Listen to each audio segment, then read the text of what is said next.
This is Charlene, who says on her first date she always wears her sexiest outfit. We showed her videotapes of these 3 single men, and she picked one as her date. Which one did she choose? Which one will our audience choose? Today on Love Connection, you'll find out who they picked, who the audience picks, and everything that happened on their dates. Now, here to tell us more about Love Connection is our host, Chuck Woolery. Oh, here we go. So this is when now they started turning love into entertainment. This is when other people now start getting involved with your courtship. You know, you're no longer just being private with this. No. This starts becoming entertainment. This starts becoming food for the masses. And this is when it really started getting going, when the gamification of love started popping up. Love Connection.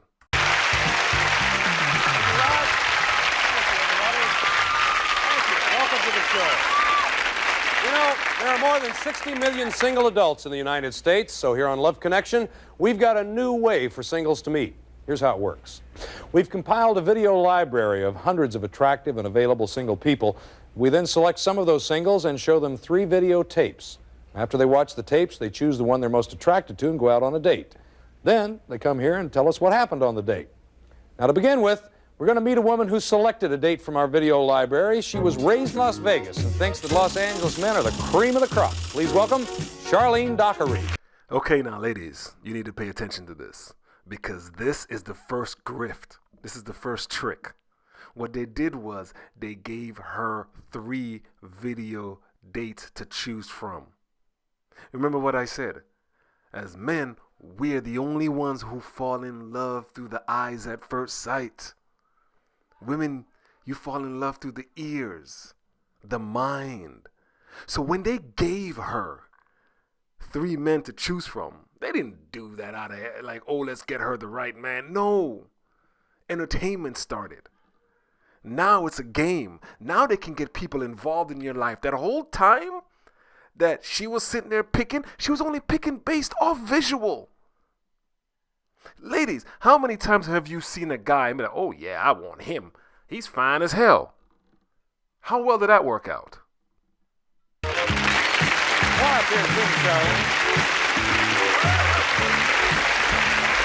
Hi there. Cream of the crop. Nice. Sit down, Charlene. Thank you. How are Los Angeles men, different from Las Vegas men? Well, they're a little bit more wilder, you know. Oh, really?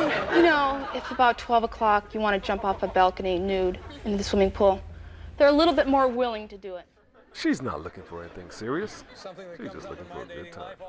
Occasionally.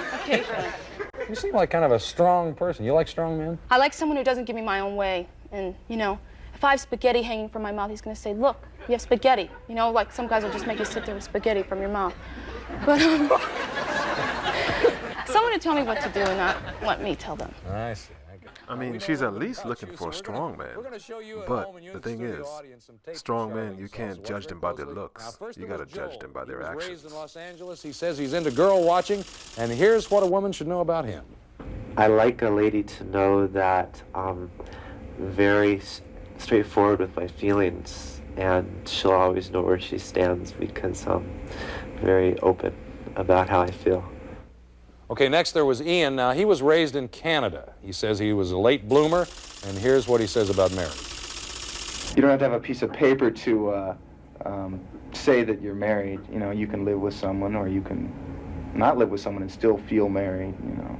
I mean, you can't just go straight from home, get married and go straight from home unless you're Catholic, and then just jump into it and be married. I mean, you know, you don't know. She could pick her toes at night. I don't know.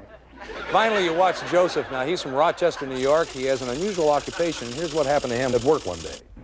Funniest thing that ever happened to me is when I went and did a bachelorette party in a private home, and about 6 girls attacked me with whipped cream. Now, Charlene selected one of these guys as her date, okay? Before she tells us who it was, let's take a look at them all 3 again, okay? First, there was Joel, a 25-year-old law student. Then there was Ian. He's also 25. He's a graphic artist. Finally, Joseph, the 26-year-old exotic dancer. Okay, audience, it's time for your voting machines. Now, you've met Charlene. You've seen her choices. Who's the best man for Charlene? Here in the studio and at home, too. Please make your choice right now, okay? Okay, we're going to take a break, and when we come back, we're going to find out who you selected and everything that happened on their date. I'll be right back.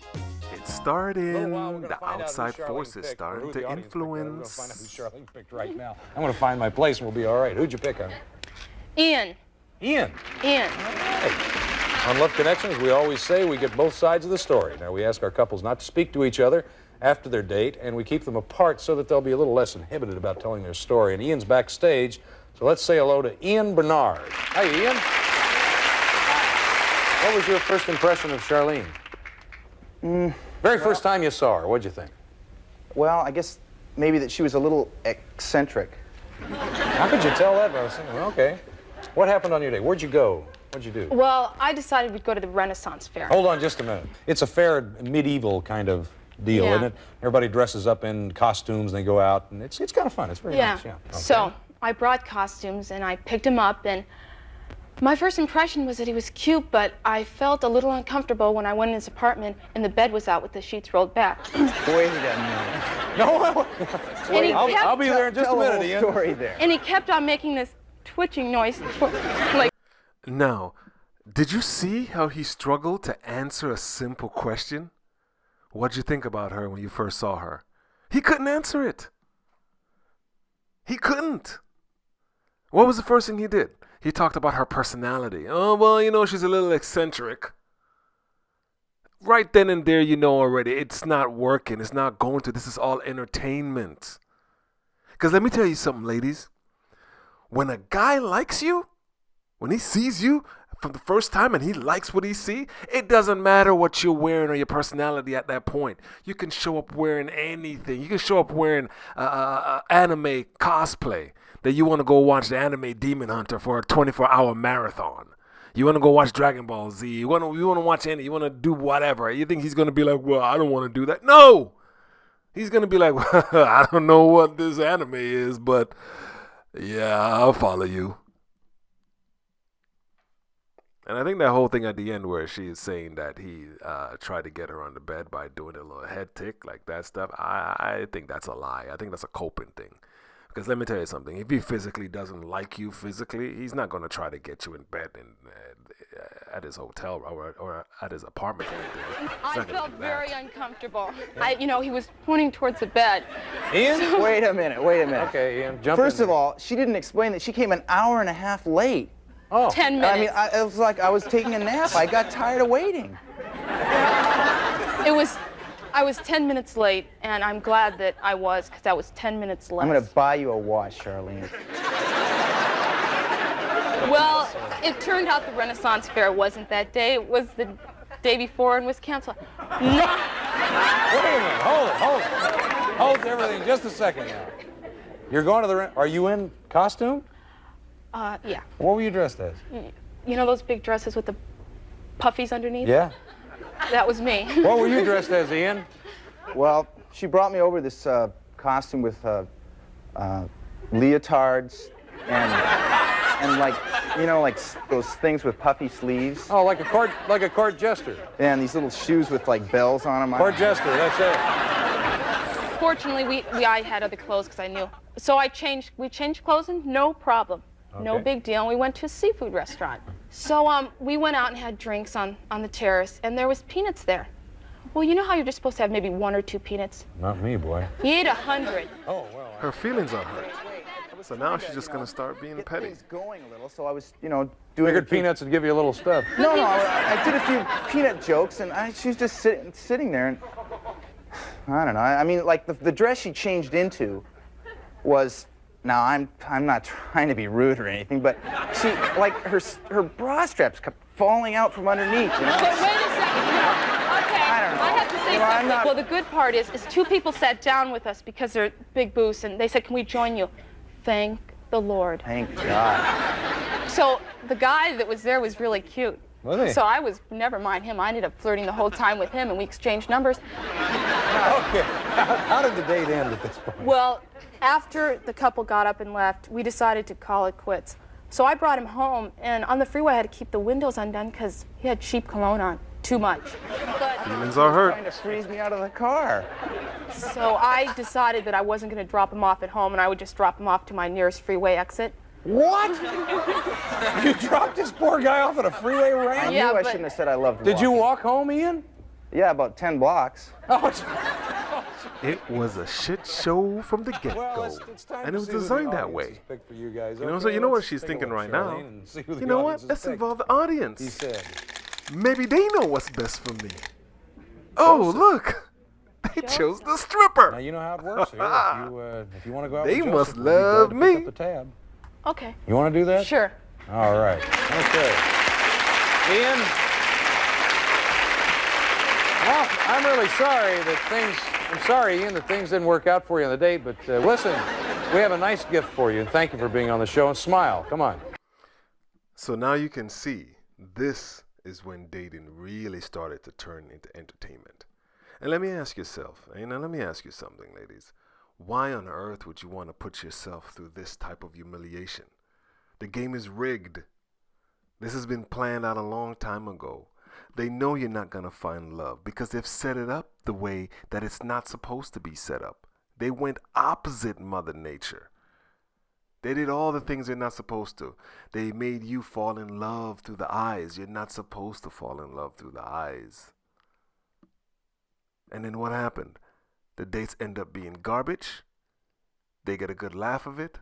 Audience get to push buttons. And something that once was supposed to be a personal, private thing between you and an individual has now become entertainment. It's become ratings. And that's where modern dating is headed. That's where it's actually at right now. It's no longer about individual courtship. No, that's past. It's entertainment. And it's all set up because you've been lied to about love and relationship. Think about it. You haven't actually solved love problems. There's a $1 billion industry out there right now telling you tips and tricks, all this stuff about dating, but yet the divorce rate is through the roof. Why? Because they're not giving you the foundation. They're not telling you the truth. See, I'm not here for any of that other crap.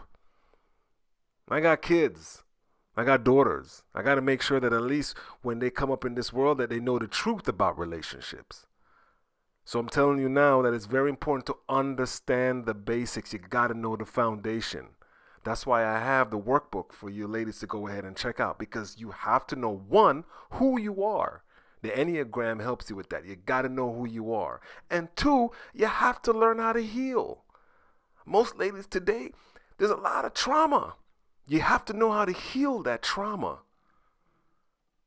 So please go ahead and check out the workbook. It has what you need to do to work. Because if you don't do the work as we go forward, because I will be going forward, I'm not going to stop and go backwards. I'm going to go forward. I want you to learn all this stuff so that you can keep up, so that this is not lost. All right? Well, have a wonderful time, and I'll see you next time.